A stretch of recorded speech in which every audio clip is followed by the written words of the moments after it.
Ready to go?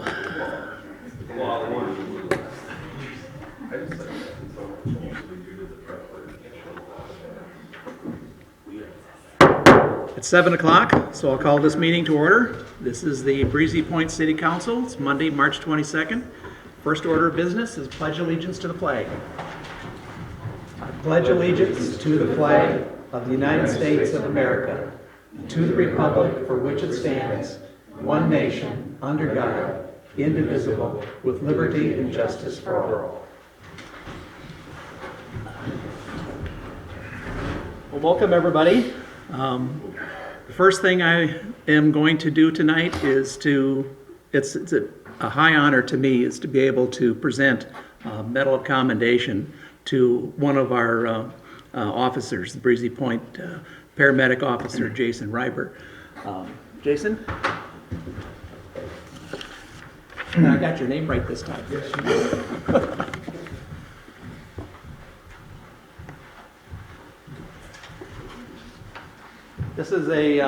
This is an honor that I have done in the past, where Jason has risked his life to go into a burning house and rescue one of our Breezy Point residents.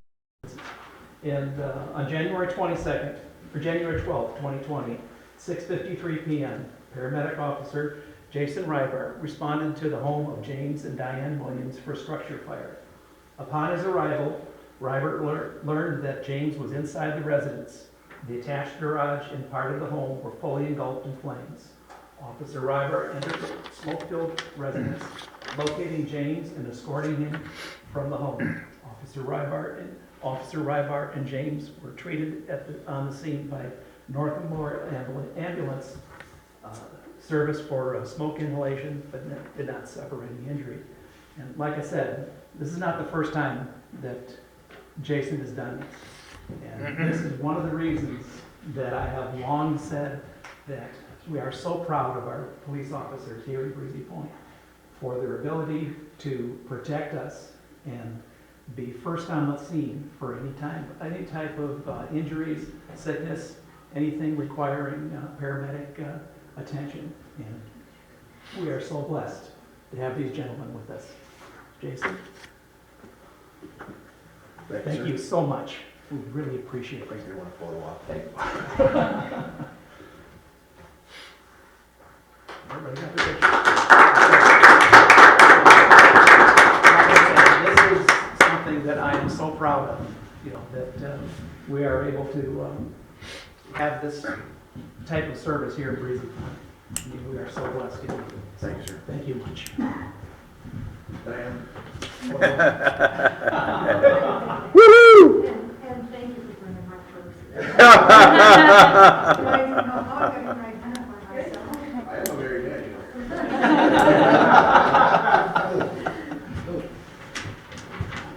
Nice.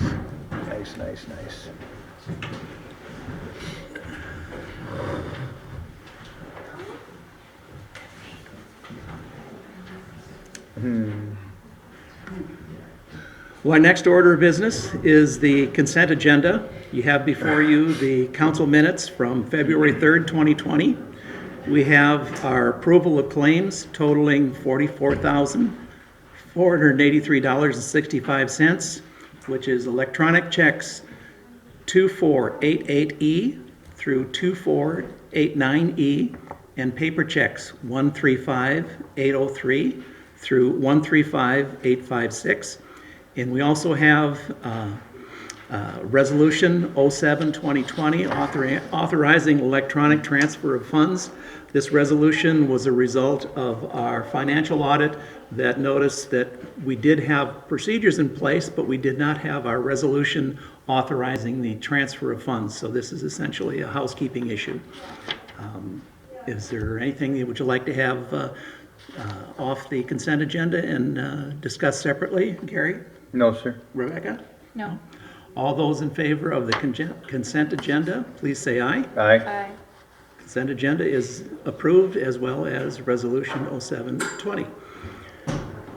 Next item is open forum. Anybody wishing to have business before the city council, come to the microphone, give your name and address, and you can speak on any subject. Steve Jensen, 29668 Shoreview Lane, Unit 905. I have two issues.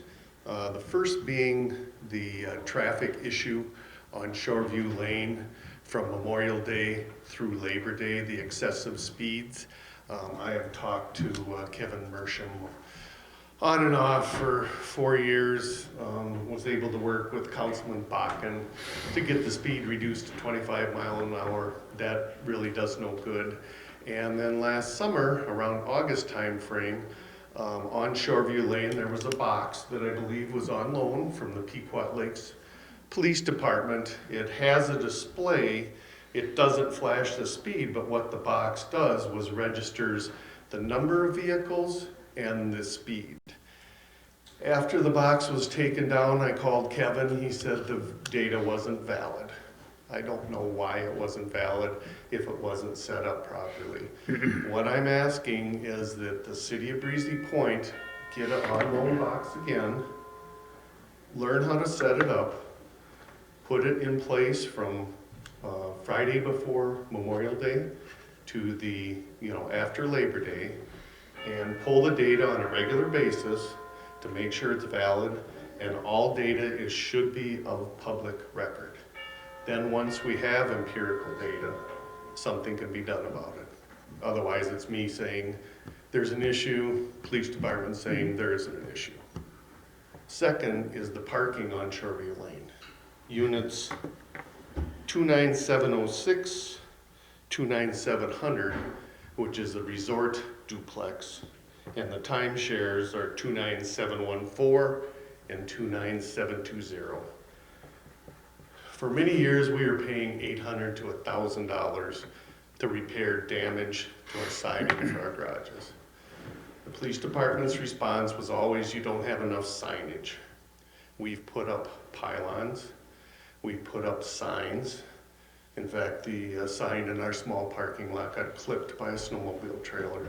We'll have to fix that. But I've talked to Narvison Management, I've talked to Dave Spizo, Bob Spizo, and Cammie. And the resort has really stepped up to the plate and tried to alleviate it. This is not a knock on the resort, I'm pro-resort, but there's a lack of enforcement by the timeshares and the resort and the police department. You have room in those doubles for possibly 3 cars. You get the bachelorette weekend, the bachelor weekend, guys weekend, girls weekend. You can have 8 cars. You can have boats, trailers, and trucks parked, blocking part of the street. To my knowledge, there's never been a citation issued. What I'm asking is the police department work with Narvison Management and the resort to come up to a plan so somebody will enforce it. Because I am sick of getting sworn at and threatened with physical violence, and the parking issue, the police department's response is, call a towing company. Well, that puts us at risk for somebody that's angry. It's up to the timeshares and the resort and the police department to figure it out. And I would like to be part of the meetings with the police at Breezy and Narvison Management. So that's all I have. Okay, thank you. Anybody else for open forum? Okay, nobody else appearing. I will close open forum. Mayor and city council reports. It's been kind of a quiet month this month. I don't really have anything to report on. Gary, anything for you? No, sir, I have none. Rebecca? Not tonight. Just to mention that I went to the 2020 Elected Leaders Conference at the Airwood Lodge in Baxter, and that was for elected mayors or city council members, and it was Friday and then Saturday morning. So I went to that. It was sponsored or put on by the League of Minnesota Cities, So they had a number of speakers and some breakout sessions, and I thought it was really good. So Okay, Good for you. good. Committee reports, we're kind of sparse tonight, we have 2 members out. Anything from committees on your side? No, Gary? sir. Okay, Rebecca? no. I think. Administrator and staff reports. This next one, set tort liability limits. This is something that has come up yearly on city council. For my 5 years as mayor, I never really understood it, but Patrick did explain it to me this year, and I think I do understand it fairly well now. What it does is sets our limits to the state level, and we have always just left it that way. If we would try and increase those limits, then it would expose us to higher premiums. So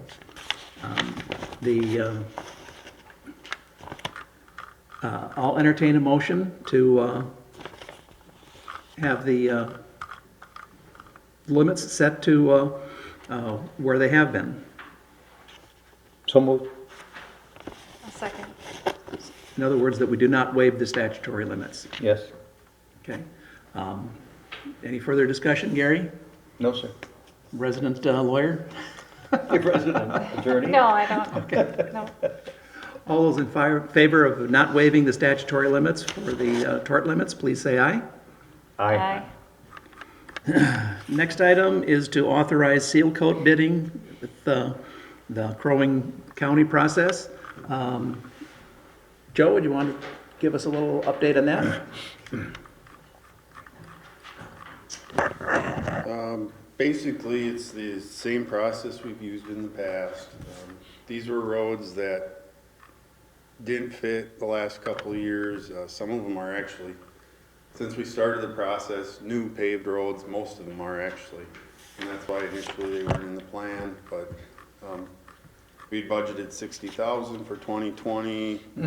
Looks like these roads estimated cost $34,000. It'll go out for bid, and then we'll have firm numbers, and you'll be updated on the firm numbers. This is just to enter the agreement with the county to commit to this and move forward with these roads being chip sealed this year. Okay. Any questions of Joe? None. Rebecca? No. All those in favor of authorizing the seal coat bidding process, please say aye. Aye. Aye. Those opposed? We will proceed with the bidding process with Crow Wing County. Next is the legislative meetings. Patrick goes to the attempts to meet with our legislators at least on a yearly basis, and we have during the legislative conferences, and this is going to be March 19th of this month. And Patrick has given a list of at least 4 items. We probably want to hold it down to 3 so that it can be the priority of things to discuss with our legislators. Patrick, do you want to maybe fill us in a little bit on this as far as the process and what you want to be doing, or? Sure, I mean, 4 seems like a simple number, but I think our legislators only remember about 3, so that's why I've always tried to keep it down to 3. And then there's any additional information, but I identified things like state and federal mandates. For example, the election tomorrow, the state mandates that we operated, but they don't reimburse us, and they've set aside some funds, but we're being told it's going to be about half. So that's, again, if they're going to mandate us to do something without raising our levy, they should at least fully fund it then. The other is transportation funding. I thought it was an important number. The Transportation Association is estimating $2.5 billion a year for 20 years, not every other biennium. So that's why I put that number in there. That's an important figure for you. And then also the bonding. There's a variety of bonding numbers out there. I put the information related to National Housing Association. Minnesota, they're recommending 200 million for housing infrastructure in Minnesota alone. And then finally, I did add an item that the council talked about and hadn't come to a decision on, was about the sale of marijuana, and I put down that the city council's opposed to it, but these are just 4 ideas I thought of. I was trying to trip your memories to see if there was something else you wanted to put on there. Please do that, but I would suggest you narrow it down to 3 at least. Right. So I'll open it up to discussion. And Gary, I'll start with you as far as, of these 4 items that are listed here, is there anything that you feel is like a priority of 4 on the list of 3 that you would say that we probably do not really need to be looking at? Or are there other things that you think should be brought up as a priority? 4 has been eliminated. I see 3 left. Okay, I have nothing other than that. okay. So my vote is for the 3 that are left. 1, 2, and 3. Short and sweet. Okay. Rebecca? Yeah, I'm fine with what Gary said. I think the transportation funding or the roads funding is important. I know just from the conference that I was just at, and I don't know that I would have been as privy to this otherwise, but they talked about the, small cities and the funding for roads for smaller cities under a certain population for Minnesota. So, that ties in maybe with that transportation funding there, that the smaller cities would get some road money for roads as well. And then there was some discussion about reimbursement for a sales tax. So like if the city is getting supplies for roads and things like that, that we'd be reimbursed for that sales tax, being a tax exempt city.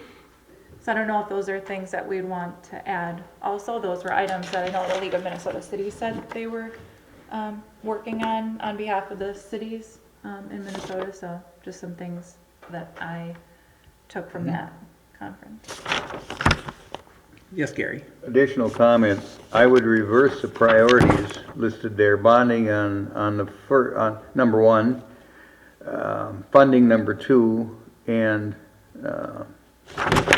the charge for the whatever, that's small potatoes. But the 2. Well, these aren't in any priority No, order. I'm Okay. putting them in a priority. Oh, okay.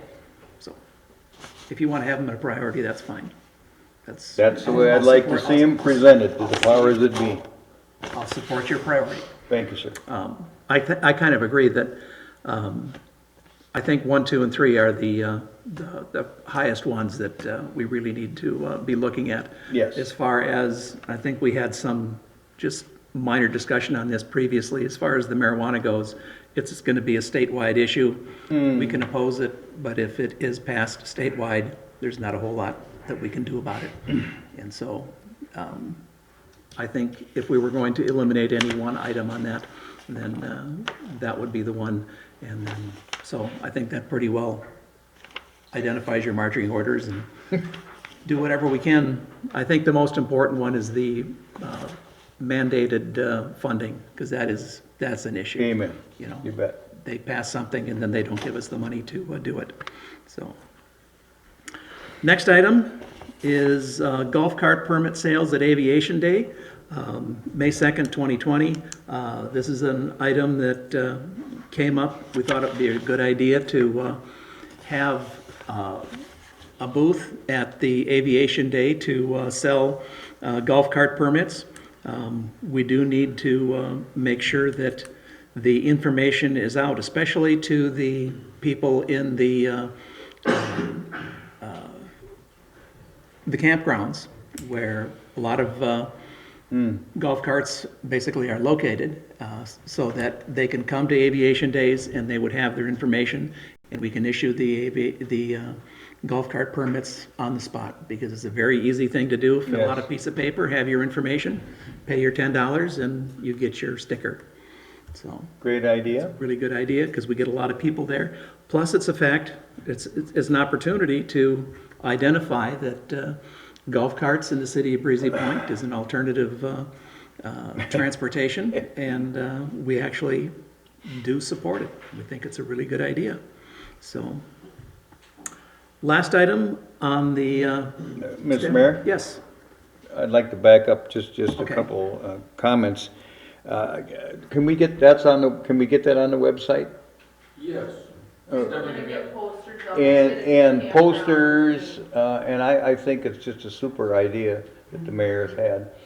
And maybe Wasn't my idea. Rebecca, take credit for it. Rebecca could be the queen of the aviation golf days cart. and register everybody? There you go. I'm just Yeah. kidding you there. You'd be a I good could draw. certainly volunteer. You'd be a good draw.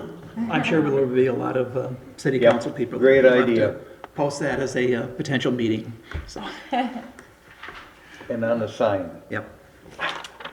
The last item is the North Memorial healthcare agreement.